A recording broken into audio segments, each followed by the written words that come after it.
Should people who intentionally expose others to HIV be prosecuted? California enacts a new law reducing intentional HIV exposure from a felony to a misdemeanor. There are a lot of issues on both sides of this debate. Earlier this month, California Governor Jerry Brown signed into law a bill that lowers the penalty for intentionally exposing others to HIV without their knowledge from a felony to a misdemeanor. This puts the penalty for HIV in line with that for other infectious diseases, such as SARS, hepatitis, and tuberculosis. Knowingly donating HIV-infected blood, which was a felony, was also decriminalized. Supporters of the reform, which included public health, civil liberties, and LGBT and HIV groups in the state, say this is an important step away from treating people living with HIV as criminals. These types of laws are typically overly broad, and enforced in ways that reinforce stigma and inequality against the most marginalized people in our country, said Trevor Hoppe, a professor of sociology at the University at Albany, SUNY, and author of Punishing Disease, HIV and the Criminalization of Sickness. The bill, though, was not without its opponents.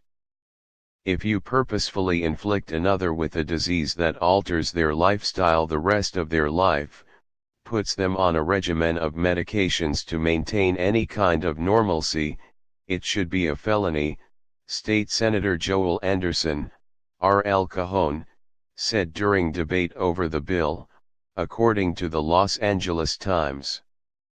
Critics of the bill also point to cases like one in Scotland, where a man was accused of trying to intentionally infect 10 sexual partners with HIV by sabotaging condoms. Unintended effects of HIV laws. These kinds of criminal incidents are rare.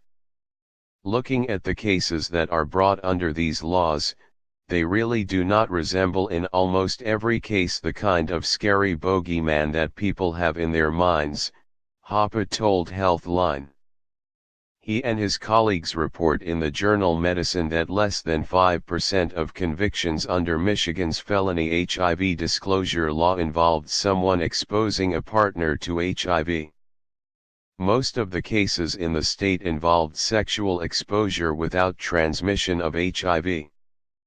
The vast majority of people arrested or convicted, 95% under the HIV criminalization laws in California between 1988 and 2014, were sex workers, according to research by the University of California, Los Angeles, UCLA, School of Law's Williams Institute. More than two-thirds of those were African American or Latino, although they account for only 51% of people living with HIV in the state. Women made up 43% of people who came into contact with the criminal justice system due to their HIV status, although they represent only 13% of the HIV-positive population in the state. The new California law also abolishes the requirement that sex workers get tested for HIV after convictions for prostitution. The law follows on the heels of a 2015 report by the Obama White House on the country's HIV/AIDS strategy. The report said the language and enforcement of HIV laws often run counter to science about how HIV is transmitted. Often judges and prosecutors in these cases will talk about HIV like it's 1988, said Hoppe. Like it's a death sentence. They'll describe defendants as murderers. The White House report also cites research showing that HIV-specific laws do not influence the behavior of people living with HIV in those states where these laws exist. Creatures lie here, looking through